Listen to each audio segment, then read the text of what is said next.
Good morning, everyone. This is Dr. Sarah Hall speaking today for our introduction of our guest speaker. I'm pleased to introduce Dr. Jennifer Clark. She is speaking on Mourning Report. How do you debrief the death of a patient? Our program is underwritten by an educational grant through OSU Medical Center, Graduate Medical Education. A disclosure statement has been signed and is on file in the Graduate Medical Education Office. Dr. Clark attended the University of Kansas School of Medicine and trained at the Medical University of South Carolina. She went on to Harvard for a fellowship in palliative care, education, and practice. Dr. Clark has been in the world of healthcare for over 20 years. With Med-Peds training and board certification in the subspecialty of hospice and palliative medicine, Dr. Clark is a physician and healthcare delivery scientist serving in various roles as a clinical educator, administrator, and innovator at the local, national, and international levels. Locally, in addition to her volunteer role at Clare House, Tulsa's Home for the Dying, Dr. Clark is currently part of the OSU Project ECHO team addressing the COVID-19 pandemic in Oklahoma. Please welcome Dr. Clark.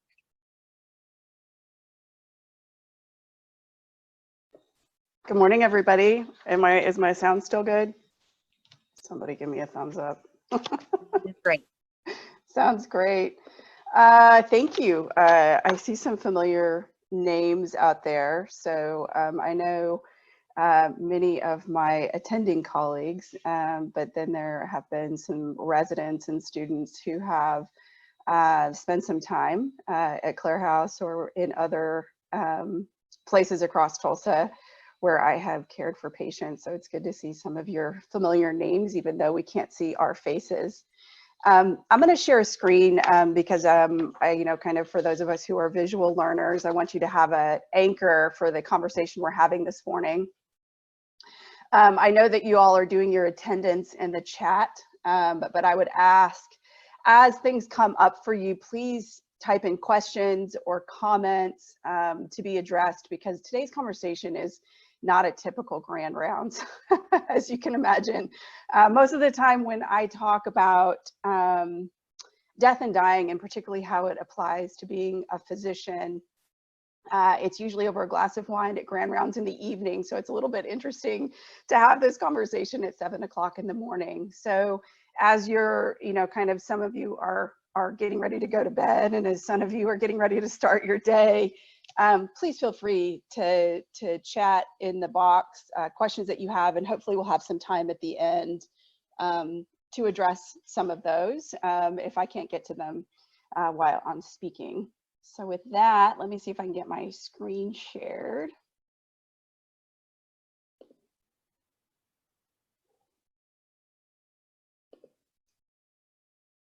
There we go. Can you guys see that? Everything good? We can see it. Okay, perfect. So I totally plagiarized the title. One of my former residents, who's now a hospice and palliative medicine attending down in San Antonio, came up with this.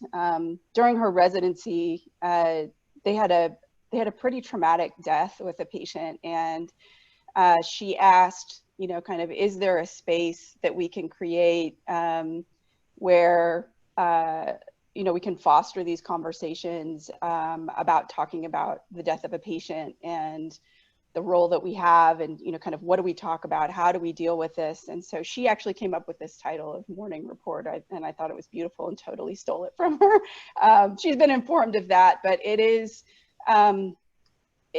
a way to deal with this. And in those conversations that I've had with residents and my colleagues, it was funny, I had come to realize I have never given a lecture about this process. I've always just participated in it. And so would encourage those of you who this rings true to be kind of a beacon of light for the rest of your colleagues, to foster a place, whether you call it a Mourning Report or something else, to talk about these difficult things. In those conversations, though, I want to make it as tactile as possible, because, kind of when you have the death of a patient, particularly if it's traumatic, it can be a little overwhelming, and you're like, what do we need to talk about? What are the things that tend to come up? And so today, my offering to you is to really focus on 4 primary areas. And so we're just going to kind of walk through those.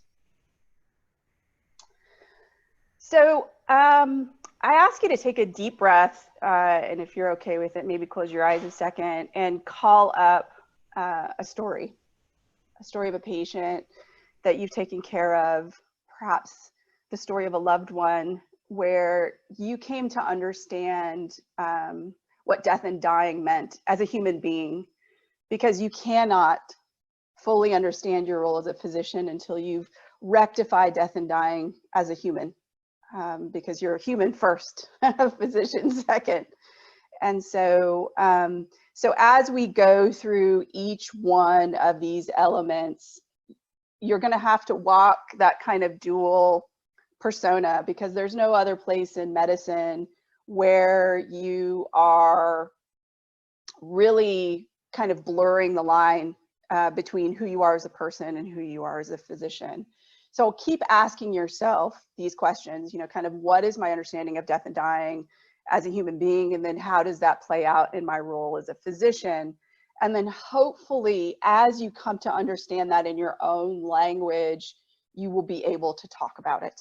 And so, so with that, take your story, kind of get some of the details in your mind, and we'll kind of walk through them. So the first issue that makes it difficult to talk about this is that we often perceive death as a failure. The whole notion of modern medicine has rescued us from the clutches of premature death, but as a result, we have lost the concept of death and dying as a normal part of human existence. And as medicine has fully developed and our options for doing things to people have grown, death has become an enemy that has to be fought against. And so it makes it very difficult to have a conversation with curiosity when judgment is present first and foremost in those conversations. Having sat through probably thousands now of more, you know, kind of M&Ms and peer reviews and root cause analyses, the format oftentimes is seeking to blame and to punish. And so one of the first things that when you sit down to potentially have a formal conversation about this, it needs to be contextualized appropriately. So, you know, kind of how do we foster a context where death is not a failure, but something that we can learn from, that engenders our curiosity? And so we have to be able to learn to see it. You know, there are curricula that teach you, as you guys come to Clare House, we teach you what death and dying looks like, normalizing it, being present in that. And so that when the time comes in your clinical practice, you are able to recognize it, be present with it, and to potentially put a framework of clinical decision making around it that makes sense. One of those, you know, kind of one of those frameworks we talk about is medical ethics. And so, you know, kind of typically when we're dealing with a death, and particularly a death that's either traumatic or at the cause of a medical error or any of those more difficult kind of situations, it's a framework that I'm going to offer to you. It's not one that's perfect. There's plenty of them, but it gives you an idea of, okay, if we're going to sit down and have a conversation about the debriefing of a patient and their death, what do we need to get off, you know, kind of set the context for the table? What can we learn from it? What can medicine learn from it? And so the 4 principles of medical ethics that help us kind of frame this discussion is, you know, kind of the first question, and the key question you need to ask yourself is, what was the intent in caring for this patient? What was the intent? And, you know, kind of assuming that none of you are sociopaths, yes, and we have them in medicine, that you know, we come into a tent with altruism. and wanting to help people, wanting to mitigate someone's suffering.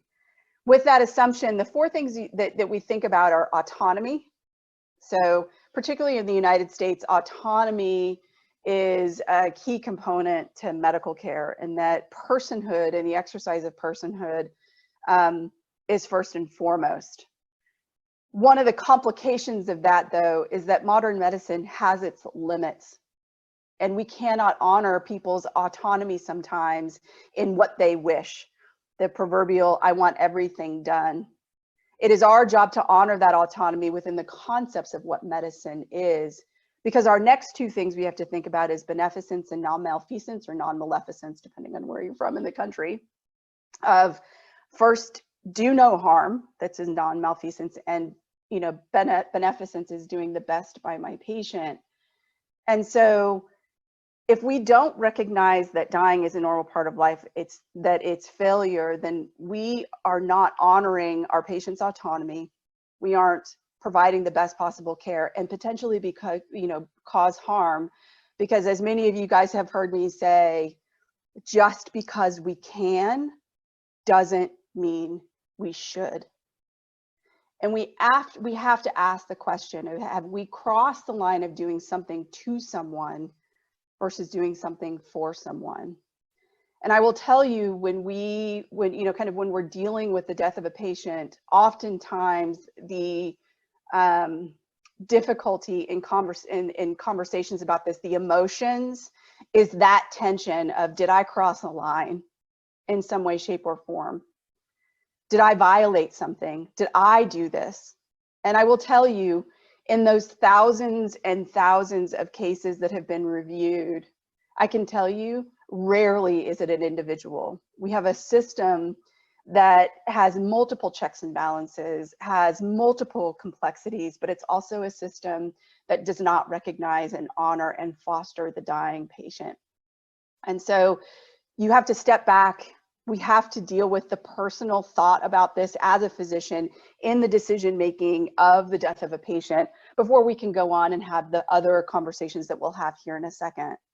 So, kind of at this point in this element of things, we need to set the context. The context is, death is not a failure. It's something that we can learn from in medicine, and we need to welcome it where it's appropriate.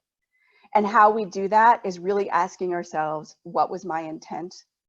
And then walking through those four pieces of, did I honor someone's autonomy as best as I possibly could? Did we offer the best to our patients, offer beneficence? Did we not violate that Hippocratic oath of first do no harm? Did I ask the question, just because we can doesn't mean we should? And then the last part that is becoming more and more prevalent, particularly during the pandemic, is this concept of justice.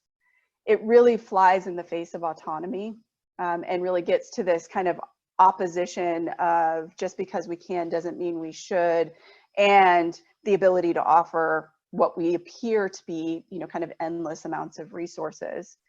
And so, so we have to ask the question, particularly if we're in a situation where we have to pick between two patients. A colleague of mine has been in New York. I have my friend that I just talked about in San Antonio. Both have been in circumstances where they had one ventilator and had to choose in these circumstances. And when the practice of justice comes into play, it makes it very, very difficult. And so we have to talk about that. We have to be able to give space to those things. So this first element is to create an appropriate context for us to have a conversation where we can learn and not have to fear being judged, blamed, and at fault. So again, ask yourself, what is the intent?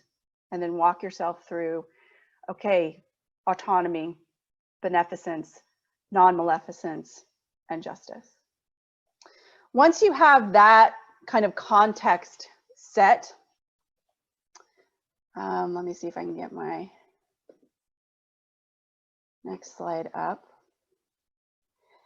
Then one of the key pieces that has happened that I'm starting to be aware of, particularly with kind of getting older in my practice, is that many of our learners are coming to medicine not having experienced death and dying in their own personal lives.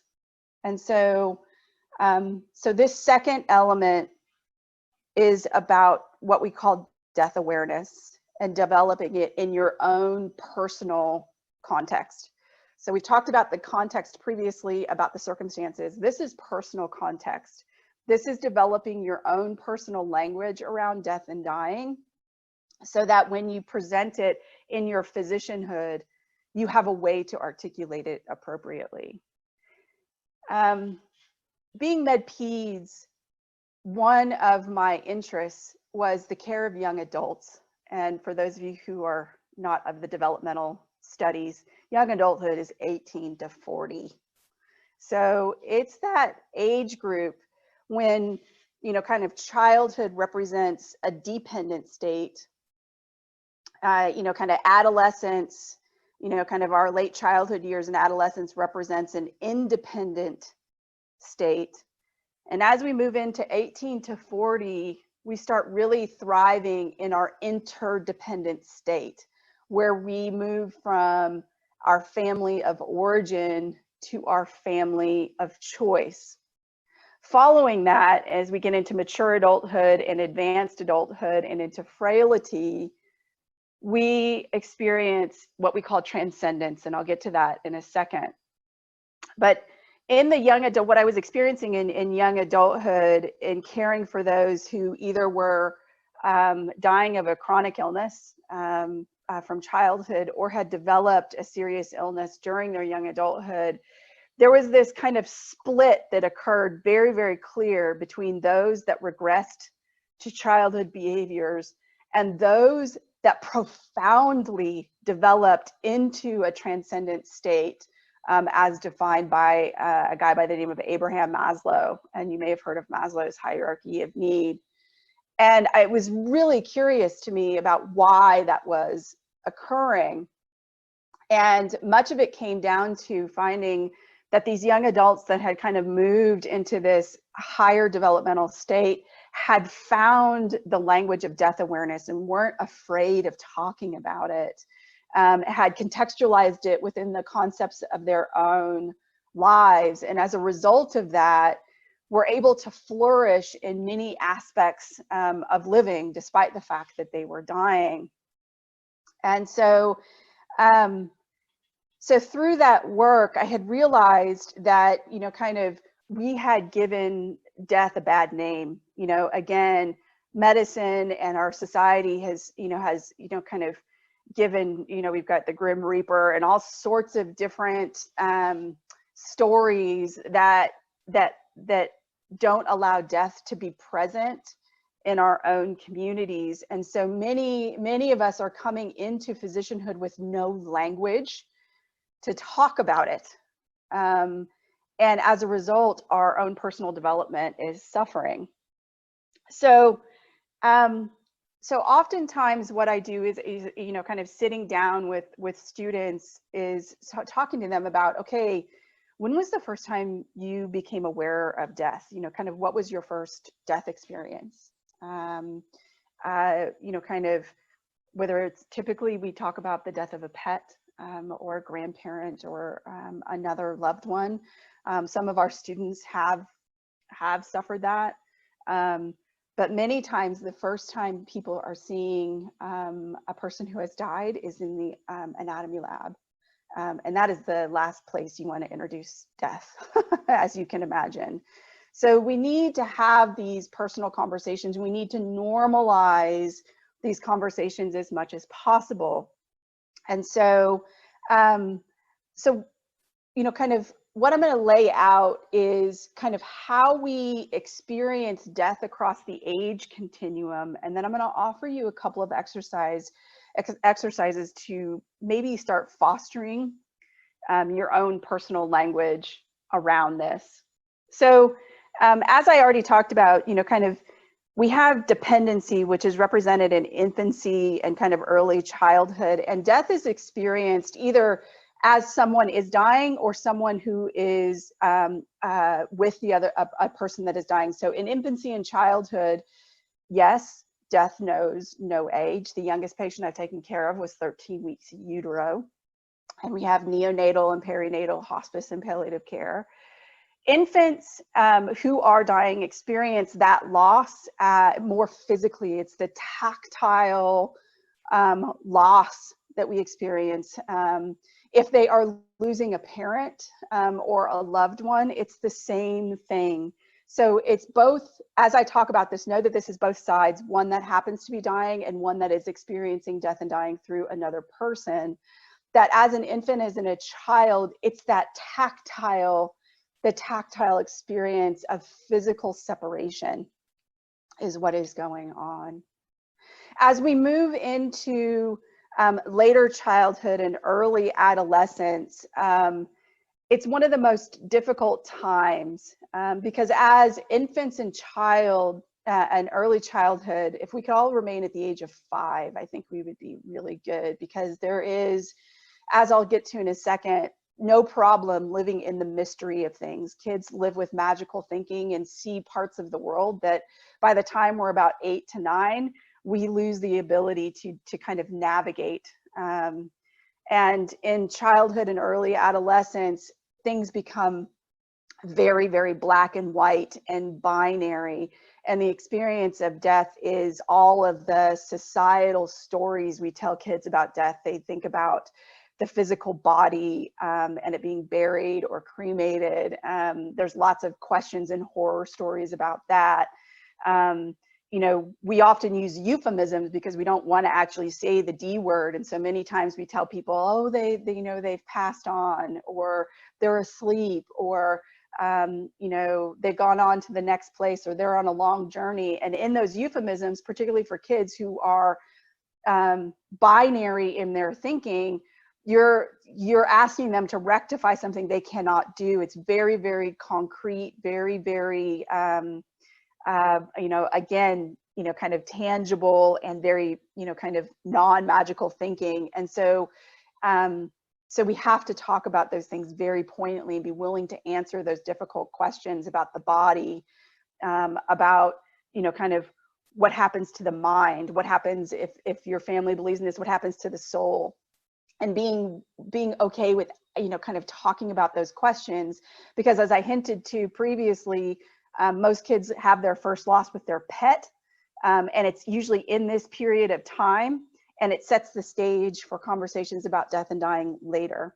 And so being willing to understand that kids are, you know, kind of in that binary stage, things are black and white, very, you know, kind of tangible. We have to talk about things very directly, avoiding euphemisms. And so taking care of kids that are in this age that are dying, being very, very straightforward with them and their parents is extremely important to the grieving process that occurs a little bit later, we'll talk about. As we move into young adulthood, as I said, you know, kind of, they are moving from this family of origin to family of choice, and they're kind of lost in here. And so they experience, like I said, you know, kind of making meaning of either regretting, you know, regressing back to childhood or going on to this higher level of development. It's a unique dying experience. It's unlike any other time frame, because, you know, kind of in young adulthood, or excuse me, in you know, kind of childhood and adolescence, we have this kind of idea that we're immortal, that, you know, kind of we can't die. It only happens to others. But as we're getting into young adulthood, our frontal lobes develop enough that we start recognizing our own mortality. And so that's what causes that split. And as we move into mature adulthood, as we formulate more of those solid relationships, we have a mirrored experience to adolescence, in that I'm too busy taking care of my family, either of choice or origin or both, meaning I've got my kids, like me, I've got my kids and I've got my parents and I'm taking care of them. I'm too busy to talk about death and dying right now. And I cannot think about it because there's too much to have to get done. And so we slip back into this idea of just kind of, it can't happen right now. I'm just going to set it aside, very similar to adolescence. And then as we move into advanced adulthood, there seems to be another split that occurs. People who have not processed childhood traumas particularly, or trauma sustained throughout their lives, you know, kind of the place I see this typically is in veterans. There is a regression back to that binary thinking of childhood, where there's a lot of fear-based thinking, things are bad or good, and a lot of existential suffering occurs. It is through the developmental stages of young adulthood and mature adulthood and our death awareness that allows us to process trauma, allows us to process emotions, so that by the time we get into our advanced adulthood and have the opportunity to face our own transcendence, we're not dealing with the suffering of unprocessed emotions. And so we see another split that occurs, and having some people in their advanced maturity really going on to having a what we call a transcendent experience, an experience that goes beyond, you know, kind of understanding again that magical world that we knew as children. We see it again in our octogenarians. And then very similarly, if we live into frailty where we are fully dependent upon others, it's similar to infancy in that we experience that physical loss. So, you know, kind of, there's a really good reference, if you guys want to know about this, called What Do We Tell the Children? It's from the University of Nebraska, if that's something you want to read, that kind of summarizes it to some extent, but would offer you to take a look at that, would offer you to start thinking about kind of what is my personal experience of understanding death and dying within my own life. And how you can do that is a couple things. One, have a conversation. Have a conversation with your colleagues or your friends or your loved ones. And the best way to do that is actually to do your advance directive. Fill out your own advance directive. Sit down and think about those difficult questions. Put yourself in that place. You know, if tomorrow I'm diagnosed with cancer, what does that mean? And so really sitting down, thinking about that on your own, and then taking the leap of faith of having a conversation with your own family. And it starts normalizing those conversations, so that when you're presented with your patients, or you're presented with a situation where you're in a mourning report with colleagues, you have some language with which to be able to participate. You know, that's the professional side of it, but I will tell you with growing death awareness, you know, kind of the more we talk about positive psychology and the flourishing and health promotion aspects of living, death awareness really does inform the ability for us to appreciate and be grateful for the things that we do have, and fostering every moment. So this is really, really important. Death and dying allow us to flourish. And so the more we engage in it, the more ability we have to take risks and live in the present moment. So that's part number two. So part number one was give context. You know, death isn't a failure, it's something that we can learn from. Second context is, you know, kind of what is your own personal awareness, and how can we help develop that language, not only for ourselves and our colleagues, but also for our patients. And then the next piece, which is really important, is that though death is an individual act, it is a part of a shared dying experience. This part is extremely important because this is the issue that we're having in modern medicine today, and really shifting back from, you know, kind of the old world of medicine, where, you know, kind of despite its patriarchal nature, there was a vocation to it, where our job, as I'll get to in a second, is primarily to bear witness, because back in the day, that was all we had. Oftentimes, is you know, kind of it's just to be fully present for those that are suffering and dying.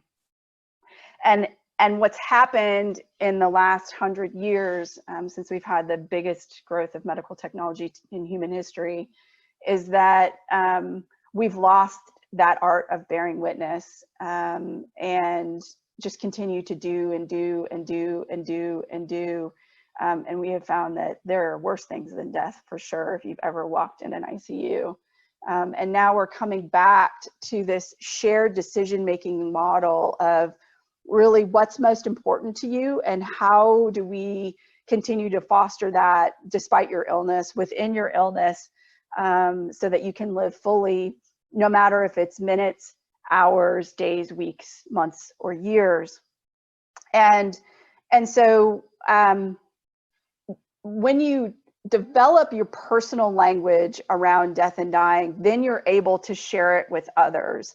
And in a mourning report situation, particularly if you have a small team that has all experienced a death, it's extremely powerful for you to see what other people's viewpoints are. So again, that experience of death and dying not only is contextualized appropriately, but also fosters your own personal growth, so that again, you can come to a shared experience where you can help foster other people's personal growth. So, you know, kind of this shared experience is important. And one of the things that happens is that when you're in a debriefing session and talking about this with each other, you're holding space, because one of the most profound human experiences we have is grief. Grief, to me, grief is the opposite of love. It is the thing that is the darkness that allows the light of love to show.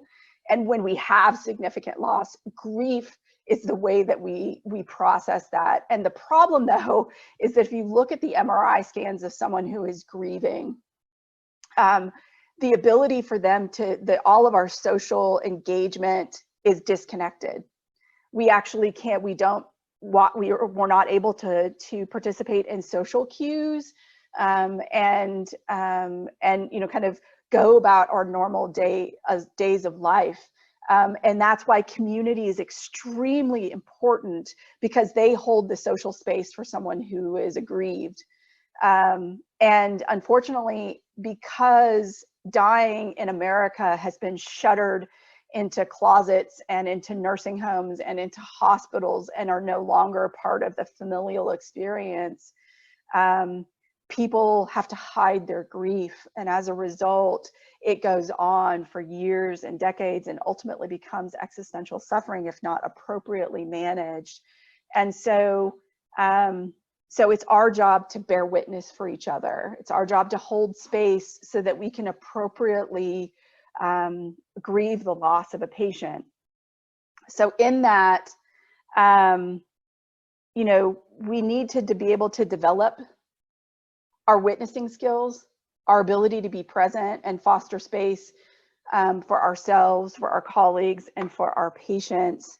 And so when you create that space, whether it be a formal space like a mourning report, there needs to be someone that can hold that. You know, kind of if you're all in that experience, it makes it very difficult. So, you know, kind of oftentimes that falls on the attending. But, you know, if the attending needs support in and of themselves, they need to foster, you know, be okay for asking for help, to have someone who can create that physical space.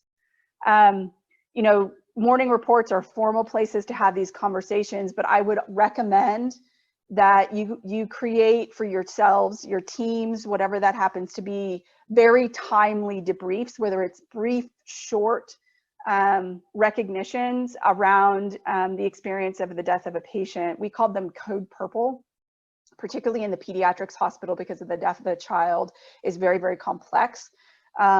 Where you just sit down and again go through that contextualization kind of conversation that we talked about previously, what people are feeling and experiencing, and creating that space where people's grief is called out, because all we want to do is, to use Daniel Siegel's words, who's a kind of famous psychiatrist in this world, is we all just want to feel felt.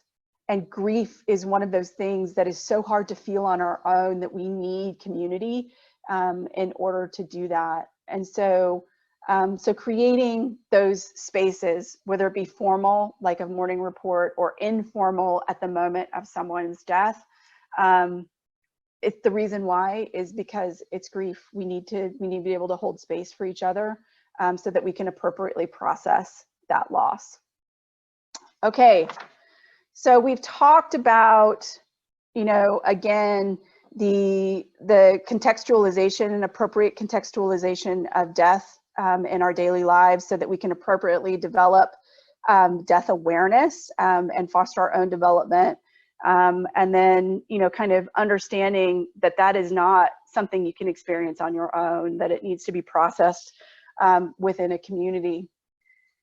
And then this last piece, and probably the piece, kind of in my previous research, I talked about young adults, but the other piece that I have participated in is effective end-of-life communication skills. And one of the things that came out in our training is that our residents often felt ill-equipped to deal with religion, philosophy, and its intersection with medicine, and really dealing with the whole concept of mystery. And giving place for that in medicines seems so foreign to most people. And I'm sure there are some of you that had a visceral reaction to that there is no place for the mystery and the unknown of dying and death and the events of that in medicine. But if we don't give space, very similar to grief, people will be left with unprocessed, very difficult emotions. I'm just going to give you an example of something that I talk to people about when they come into Clare House, is that there has never, I've taken care of, people across the age continuum, but taking care of children who are facing their own death is obviously a very unique experience. And I've never taken care of a child that has not seen an angel. And they talk about them a lot and what they look like and what they feel like and things like that. And I was fortunate enough to have an attending who was, kind of able to process that with me and in those experiences. And so being able to just be okay with talking about those things, because, kind of when you look at human suffering and you look at religion and philosophy, largely it's dealing with our fear of death and the fear of that unknown. And it then circles back again to death being a failure and something that we need to, quote unquote, fight a war against. And so as we embrace those things and are able to sit with our fear of death and the unknown, we're able to further participate in those experiences personally and professionally, in creating, again, that space of witness, that space where all the experiences of grief and loss and love and transformation that occur in death and dying, you're able to fully participate in it versus being hidden in your fear. It's really interesting now. We're starting to see more and more near-death experiences. If you look at the literature, more people are experiencing them. There's now the studies of noetics, which is this whole concept of consciousness and, kind of really what is, what are the elements that we experience, particularly at dying, and kind of how can we experience them, kind of much further upstream in the life experience. And so it's really recognizing that death is a doorway to better understand the full breadth and depth of what it means to be human, and fully participating, kind of in it, kind of further allows us to develop as humans. So when you're creating these spaces for these, kind of discussions, again, context, kind of death awareness, community to process these things, there also needs to be space for the mystery and being able to discuss it, because it's pretty amazing. Some of the things, if you kind of live in this world on a day-to-day basis, what you get to bear witness to. And so So those are the kind of, kind of basic pieces and parts. I'm going to stop sharing my screen so that I can get back to any questions that there are. That, kind of in my career of being parts of these conversations, these are the 4 elements that tend to come up. So again, appropriate contextualization of what death and dying means, and that it's not a failure and it's something that we need to be curious about so that we can appropriately learn. Developing your own personal death awareness, and normalizing that conversation for yourself so that you can bear witness for your colleagues and patients in that communal setting. And then being okay with understanding that there's a lot we don't know about dying and death and the death experience, and there's a lot of mystery in that, and being able to hold space for those experiences. So with that, I know we've got about 20 minutes left, it looks like. I wanted to be able to give some space for questions or curiosities or anything like that. Okay, so Colony, are there any professional resources, text papers you guide? Oh yes, so I'll send those to you. I mentioned one that I really like, which is, kind of that it's called What Do We Tell the Children? It's, from the University of Nebraska. It's a developmental process for, kind of the language particularly, because as you guys know, language can be extraordinarily helpful, but also very, very difficult sometimes. And so it gives you language to kind of talk about kids. And then, yeah, I'll give you some of the structure to kind of talk about it. And then obviously you'll have my slide deck. It has notes, a notes section in it that refers to kind of some of the things that we've talked about, so that you guys can use that. I'll totally avail myself. So if if people really want to do this and develop some sort of space to have these conversations, I'm totally happy to be that witness for you guys in those first kind of forays into this kind of conversation. So if there's a group of people that really want to develop this in a real tangible way, I'm happy to help in any way, shape, or form. Other questions? Any other thoughts or questions that you may have? I know it's a lot to have at 7 o'clock in the morning. Like I said, it's usually done much better in the evening over a glass of wine, for sure.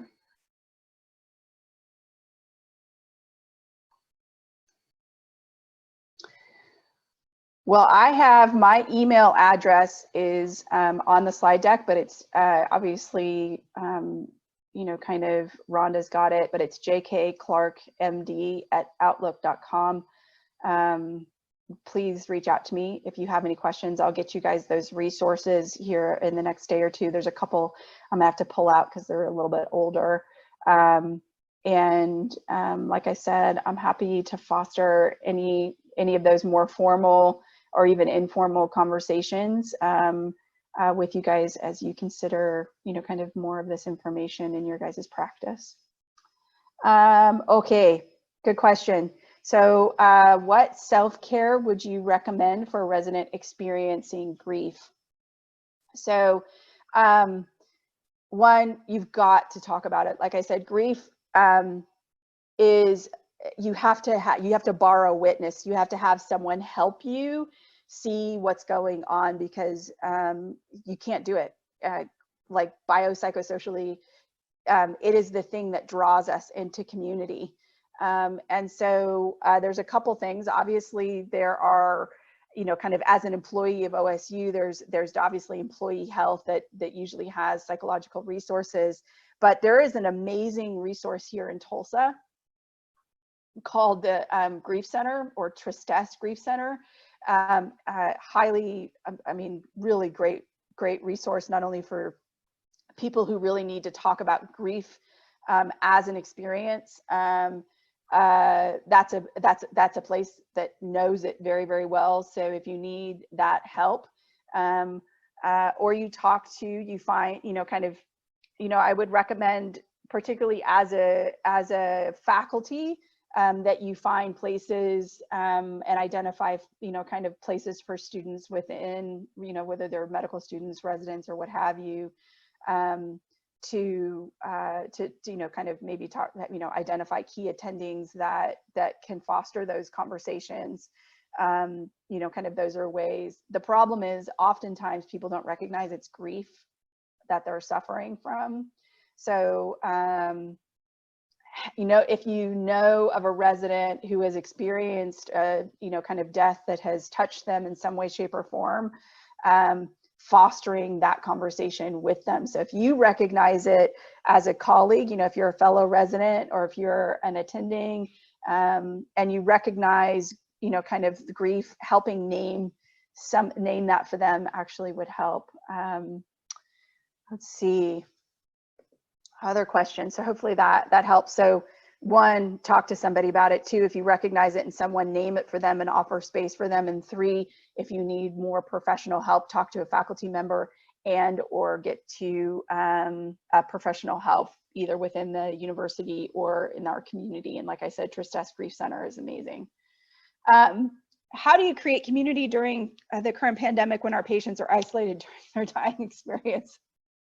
Okay, that can be a whole lecture in and of itself.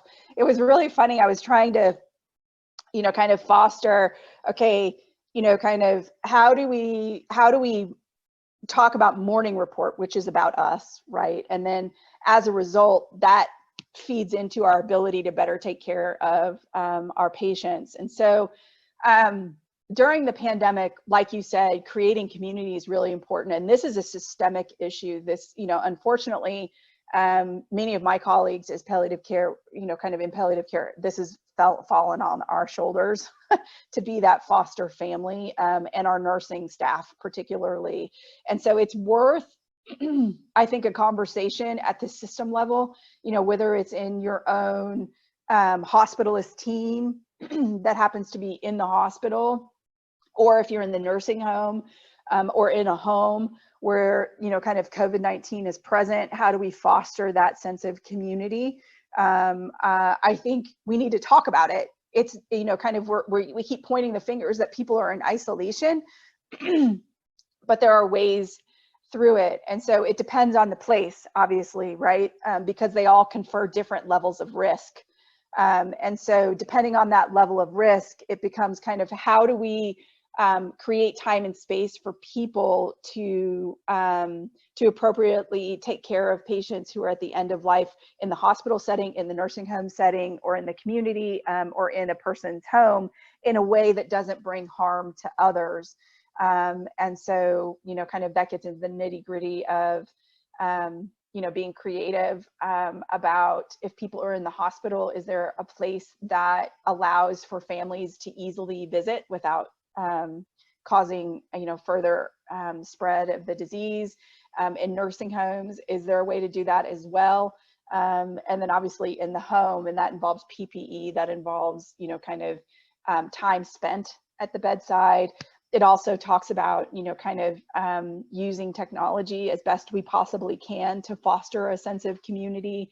And then particularly creating time and space for those who have to serve in those roles. So if you have nursing staff or a palliative care team or a team of physicians or other providers, chaplains particularly, who are serving in those extra roles, giving them the time and space to appropriately offer those services and then to process them as well. So hopefully that's not an easy question, but we need to have those conversations and build policies and procedures around them. You mentioned religion and philosophy. Can you provide an example of something you have recently experienced with patient case in mind?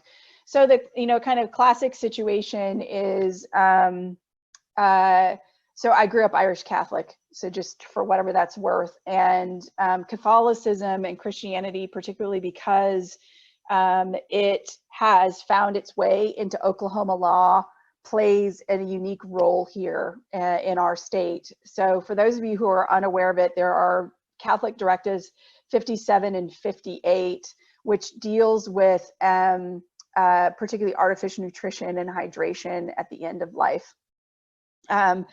it is based on Terry Schiavo's case, and if you know, kind of the three young women that have fostered end-of-life care in the United States are Karen Ann Quinlan, Nancy Cruzan, and Terry Schiavo, all who are under the age of 40 and suffered traumatic injuries that led to persistent unconscious states, and you know, kind of how we deal with them in the United States was what fostered, you know, kind of the law.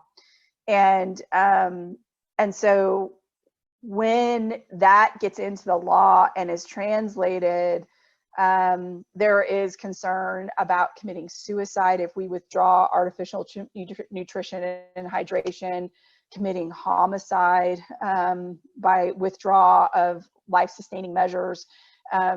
There is concern about, you know, kind of, there's biblical texts particularly that talks about honoring the body in every way, shape, or form, and how that gets translated into the world of modern medicine.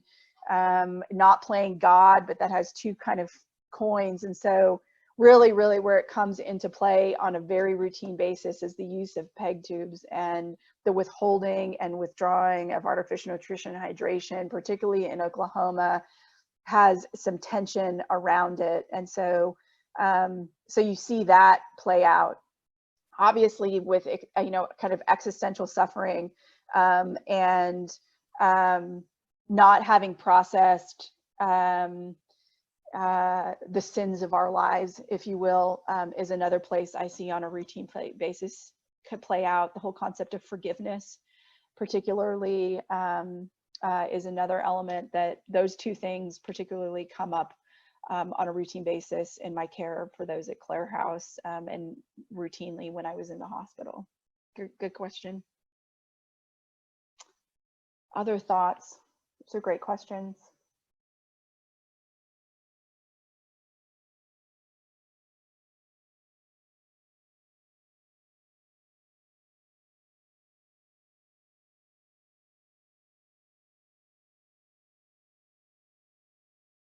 Wish I could see people's faces. I could see what you guys are thinking.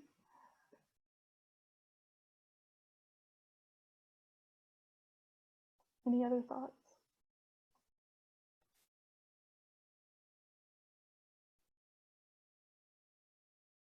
Thank you so much, Dr. Clark.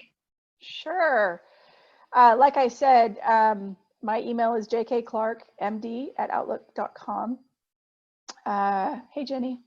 You know, please don't hesitate to email me if you have questions or want more further interest. I'll definitely send you guys the PowerPoint and some resources to kind of start thinking about these things, and, you know, kind of give context, develop your personal awareness, create space and community for each other, and don't forget about the mystery.